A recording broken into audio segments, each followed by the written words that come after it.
The following is a presentation of the Greater Ontario Junior Hockey League.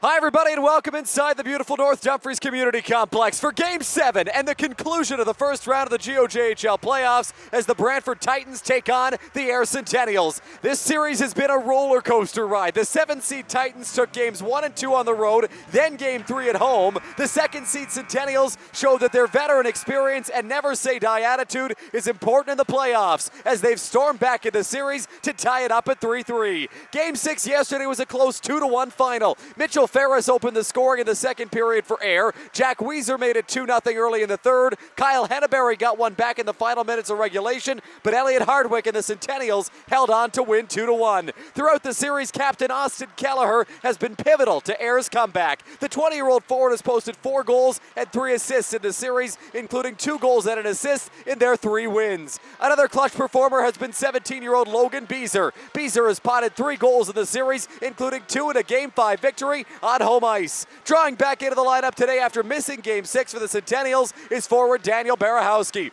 Barahowski had 47 regular season points in 40 games and has 2 assists in the series. In goal, Elliot Hardwick gets the nod. He took the reins in Game 1 of the series and has never relinquished them. Hardwick has a 1.91 goals against average in the series after being picked up mid-season by the Centennials. On the flip side, a young and hungry Brantford Titans squad came out flying in the series, winning the first 3 games, including 2 in overtime. Their offense has flowed in this series through rookie defenseman Patrick Babin. The 16-year-old D-man has posted a goal and 7 assists and will try to play a big role in a big Game 7 today.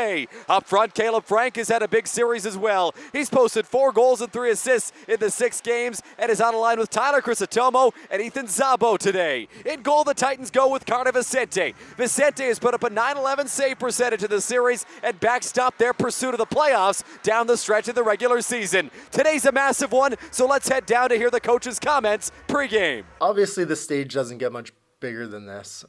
This is what hockey's all about. There's opportunity to move on here today, and the toughest thing in hockey is obviously ending careers and having to shake hands at the end of the night, and you just want to do everything in your power to make sure that when you're shaking hands, they're wishing you good luck and it's not the other way around. Just stay true to yourselves. Don't try to do anything that we don't require, and biggest thing is play to your strengths. I think our depth is a strength. I think our forward check and physicality is a strength. And we're going to go out there and continue doing what we've been doing over the course of the last 3 games that have made us successful and just see what happens here today.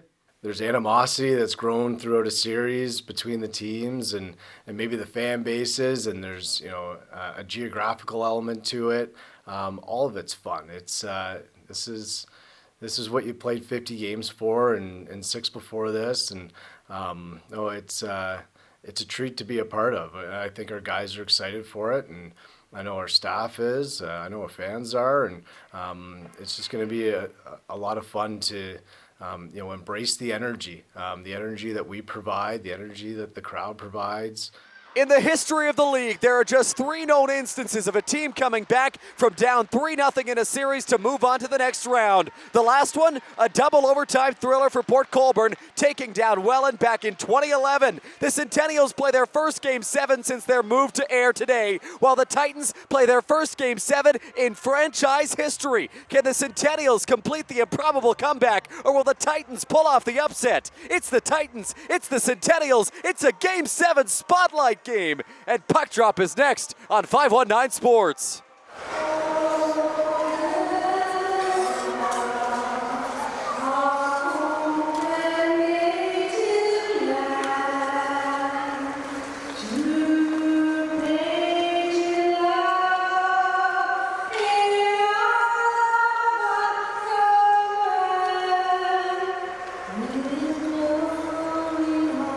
We see thee ride the true north star.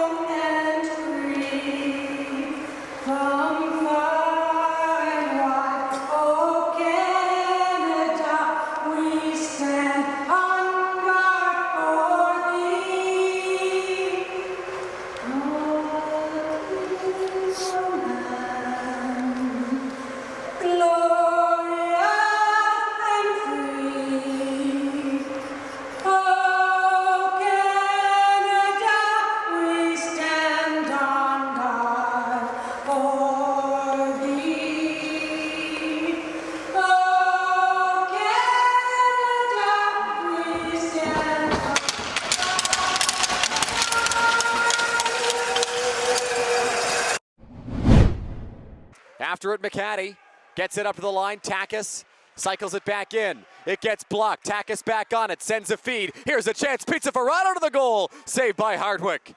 Tries to sidestep the pressure. Now McKellar plays it off the glass out to center. A huge hit in the open ice by Kyle Henneberry. That's going to be a penalty on the Titans, and Ayr will get the game's first power play. Chips it back into the corner for Beezer. Beezer up to Ayrton. Ayrton through traffic, tipped out front. That one just goes wide. Now Graham back up to the line for Brown. Brown for Ayrton. Ayrton takes a shot. That one blocked in traffic. Graham back on it. His try. Save Vicente. Puck's loose, and he'll cover up. And we get a scrum in front as Curry and Beezer get into it early on. He'll pursue it down below the goal line. On it is Jack Panko. Panko gets it up to Scriven. Scriven now through center, a pass for Curry. Curry near circle, a shot gloved by Elliot Hardwick, and he'll hold on. Now Babin. Patrick Babin takes a hit from Daniel Barahowski. Graham down low. Graham centers out front. Stover couldn't get a shot away. Up the line, McKellar takes the shot. Save Vicente. Puck's loose. It'll come back to Zabo. Face off won by the Centennials. Krawchuk a shot. It just misses the net. McCaddy takes a shot. That one loose in the crease. Vicente can't find it. Play is whistled by the officials. What a chance. A shot from the far wall. Vicente couldn't find it. Ayr tried to jam it home, but play whistled dead by the officials. Vicente's lost his stick in the crease. McCaddy takes a shot. Tipped out front. Just goes over the goal. Now Bartlett. Bartlett around the wall for Kelleher. Vicente's stick still lying below the goal line. Vroogdenhill after it. Now on it, Moon. Moon sends a pass. It's cut. Kelleher drops it back. Bartlett a shot. It misses the net. Rebound loose. Krawchuk tries to center. It'll come back to the line and couldn't be held. Out to center. Ferris over the blue line. Mitchell Ferris takes a shot. Save Vicente. And he'll hold on. Takes a hit from Beezer. Kelleher. Weezer one-timer. He fanned on it. What a chance. Crisitomo back the other way for Frank. Frank has Zabo streaking. Zabo with Crisitomo. Crisitomo can't get a shot away. Puck's loose. Hardwick down. He's got it covered up. And now Frank getting into it near the goal with a couple of members of the Centennials as we get a scrum after the whistle. Frank down in the corner. Tries to center. Comes to Zabo. Zabo far circle. Zabo up to Babin. Babin walks in. His shot stopped by Hardwick. And he'll hold on as Frank and McKellar getting into it near the goal. Weezer up to Ferris. Ferris for Barahowski. Barahowski a shot. That one blocked by Panko. The captain gets in the lane, and Brantford clears as time expires in the penalty. Patrick Babin. Now through center, Cricino on it. Cricino to Craig. 2-on-1 for Brantford. Craig skating in. Defenders coming in behind him. And a great defensive play by Austin Kelleher to prevent that chance. Barahowski for Stover. Stover tried to center. The pass got cut. Now in the corner. Barahowski has it back. A pass to Stover. Now at the line, McKellar. Over to Hutton. Hutton a shot. Vicente the save. And he'll cover up and get a whistle. Moon sends a pass up to Zabo. Now for Caleb Frank. Frank gets over the blue line. Trying to sidestep the hit from Hutton, but he cut him off. McKellar for Krawchuk. At the line held by Takis. Takis around the boards. After it goes Hutton. Hutton in the corner. A big hit laid down low. A Titan down. Slow to get to his feet. As the puck comes back through center. Played by Scriven. And that's Caleb Frank, who's slow to get up in the corner. Off the faceoff. Panko around looking for Babin. It'll be picked back up by the Centennials. Krawchuk. Krawchuk to Hutton. Takes a shot. Tipped out front. Vicente the save. Rebound loose. Kelleher looking for it. It's a scramble. And Babin comes away with it. Here's Stover back the other way. Kelleher. Far side. Kelleher throws it down low. Tipped on goal. Save Vicente. Rebound goes wide. Krawchuk looking for it. Throws it back up high. Stover spins. Gets it up to the line. Hutton cross ice. McKellar a shot. That one blocked in traffic. Loose puck. Panko looking for it. It'll be Crisitomo carrying it out to center. Face off won by the Titans. Comes back up the line. Panko. Panko to Scriven. Scriven to Lucas Moon. Moon, Panko, one-timer, tipped out front, loose in the crease. Hardwick able to cover up and get a whistle. Curry in there, Babin back on it, up to Zabo. Zabo finds Crisitomo with space. Crisitomo looking for Zabo, it's cut. Krawchuk heads the other way, shorthanded. It's Blair Krawchuk in on Vicente. Krawchuk shoots, saved by Carter Vicente. Graham gets it over the blue line. Good pressure from Kelleher. Kelleher in the corner. Up to the point, Brown. Brown for Derrigan. Derrigan towards the net. Chance at the doorstep. Oh my goodness, how did that one stay out? Unbelievable chance for the Centennials, and this one remains scoreless. Off the face-off, Centennials control. Hutton over the blue line. Hutton facing pressure from Kim LeMay. Kim LeMay can't clear, held by the Centennials. McKellar takes a shot. Glove save, Carter Vicente. Taken out by Curry. Curry over the blue line. Curry stripped to the puck by Graham. Big hit laid by McKellar down low on Curry. That's going to be a penalty on the Centennials, and that'll do it for their power play.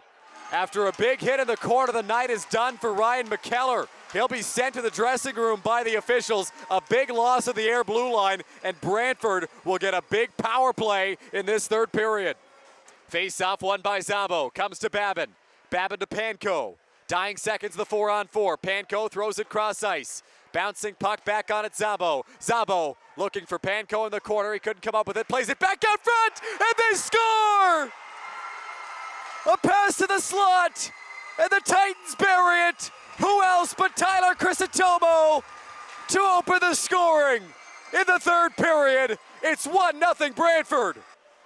Moon rifles it ahead, cut at center. Barahowski the other way. Barahowski takes the shot, save Vicente, and he'll cover up with traffic in the crease. Now taken back by Curry. Curry finds Scriven. Scriven over the blue line. Scriven cross ice a shot. Hardwick got across and made a huge save to deny the chance. 2:01 on the clock. Centennials down by just a goal as they try to tie this game up and aim to complete their series comeback. They've called a timeout, looking for the equalizer late in regulation in Game 7. Hutton sends a pass. Barahowski over the blue line. Barahowski, pass down low. Vicente the save. Puck's loose. He'll cover it up and get a whistle. Looking for Ferris off the wall. Mitchell Ferris at the blue line. Ferris sends a pass. Graham takes the shot. Save Vicente. Puck's loose. He's got it covered, and we get a whistle. Centennials thought the whistle came a little quickly, but we got a stoppage. Face off to the left of Vicente. Won by Brantford. Panko for Babin. Babin fires it down the ice, right down the middle, and he hits the empty net. Babin from one end to the other. A near 200-foot goal. And the Titans take a 2-0 lead with 42 seconds left in regulation, and they can smell the second round. And the Brantford Titans have pulled off the upset. Carter Vicente, a Game 7 shutout. Brantford opens the scoring on the power play midway through the third period. Their star forward, Crisotomo, gets the goal. Their star rookie defenseman, Babin, seals the deal with the empty netter. And Brantford, who went up 3-0 in the series, battles to win it in 7 on the road in front of a massive crowd in Ayr, and they'll advance to the second round of the GOJHL playoffs. What a series between the Titans and the Centennials. Brantford took games 1, 2, and 3. Ayr fought hard. They battled back to push the series to 7, but just could not close out the comeback. The Titans pull off the upset, and they move on after a thriller of a first-round series in the Eastern Conference. Every guy in that room's worked hard to this moment, and we're not done yet. This is just one series. We're here to win 4. We're here to play till May, and every guy in that group knows we have a chance to win We have a chance to win this thing. The Southern Cup's our goal at the end of the day, and I know we have the group of guys in this room who can do it. We're the tightest team in this league. All these guys putting the effort day in and day out, on and off the ice. I couldn't be more prouder of this group. What a moment. What an accomplishment to win this series. This is my first series win in junior hockey, and no better way to do it in my hometown with this group of guys, who I love all of them. We're all brothers in that room, and I couldn't be more proud of all these guys. We all work together, first line, fourth line, first D pairing, third D pairing. We all came together today, and we all wanted to win this game. You know, I'm at a loss for words after this win. Game 7, we bent. We were up 3-0. We bent, but we didn't break. And I give a lot of credit to these guys in this room for coming together in that last game, Game 7. Winner take all. To not give up a goal. and stay tight throughout the game. We knew all we had to get was one with Carter in net. We knew he was shutting the door for us, and we knew after we got that first goal, we knew we were winning this game. I just couldn't be more prouder of this team. We know he's going to put the puck in the net, and I knew if I found one that cross-ice pass, I knew he was putting that puck in the net. I had all faith in him to score that goal. You know, he's battled through injuries this whole series. I can't give credit enough to him for working through that. You know, he went through pain to play this game, and it shows a lot of courage. And Carter, we know when we brought him in, we needed a goalie. We needed a guy who could bring us to the promised land. We know we got that guy now. This guy worked so hard. He's our backbone in net. We wouldn't be here without him. And Babs, I've loved playing with. It's been a pleasure to play with this guy since September. We've grown a lot, both of us, throughout this season. Our chemistry, I feel like it's off the charts. And yeah, we just gotta. It's not just these guys. It's all the guys. All the guys in the lineup. They all contribute. They all do their things to help our team win. It was definitely a surreal moment. Panks drove it wide and passed it straight to my tape and went bottom left. And yeah, I'd say easily one of my best goals this year to make us move on. It's obviously huge for me myself. Get my first GOJHL shutout in the Game 7, biggest game of my life. But I can't discredit. I gotta give credit where credit's due. The boys blocking shots, getting pucks out, obviously scoring goals. It's just huge for us to be able to come together as a team and help me get that. I only came here halfway through the year, but they've just been brothers to me ever since. They brought me in with opening arms, and we've created a family in the room. Every guy loves every guy. Every guy's willing to go to war for each other. I feel like we can make a real push at this championship run here. This whole year has just been a blast. We've been going throughout the whole year as a team, new parts coming in and out throughout the year. And obviously being my first playoff series, I knew it wasn't going to be easy, and obviously it showed nothing's guaranteed in the series. So I'm just so proud of these boys. We've come together so much this year, and I just can't wait for the journey to keep going. We're not stopping, and there's much more hockey to be played. Super proud, and the fashion in which we did it, winning 3 straight to get up 3-0, and losing 3 straight to go to a Game 7. Other groups would have crumbled, but ours didn't. We stayed resilient. We stayed focused on the task at hand. We knew opportunity was in front of us.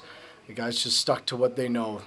They played the right way. They played hard, battled for each other, cared about each other, and super proud that they were able to get this result, and we get to move on, and we get to keep doing it together because it's a really fun group to be around. For Tyler to score that goal, and he passed up a few opportunities that he normally would shoot, and he's coming off missing a couple games, and for him to score that goal was huge, not only for the game, but for him and his confidence, and the team and their confidence in him and each other.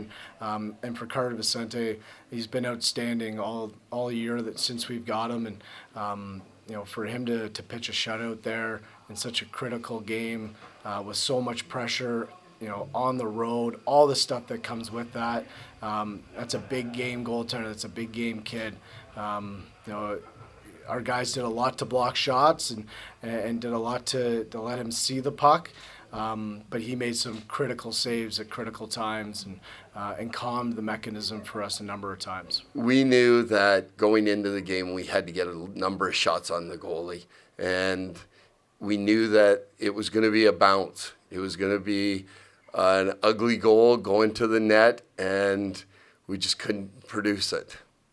But, we hung in there right to the bitter end. We had an opportunity, but the hockey gods just weren't on our side today. The overagers on the Centennials are great young men. They've led the way throughout the season. They're the guys we lean on, and they're the guys who are always putting it on the line for us. And you can't speak enough about them. They've led the young ones right through the whole season. They led them to first place, tied for first place with 71 points, and they were the ones who really pushed the pace. And it is tough on them. They feel it going around the room and shaking each one of their hands, and you could just see the pain on their face. but they are a good group of overagers.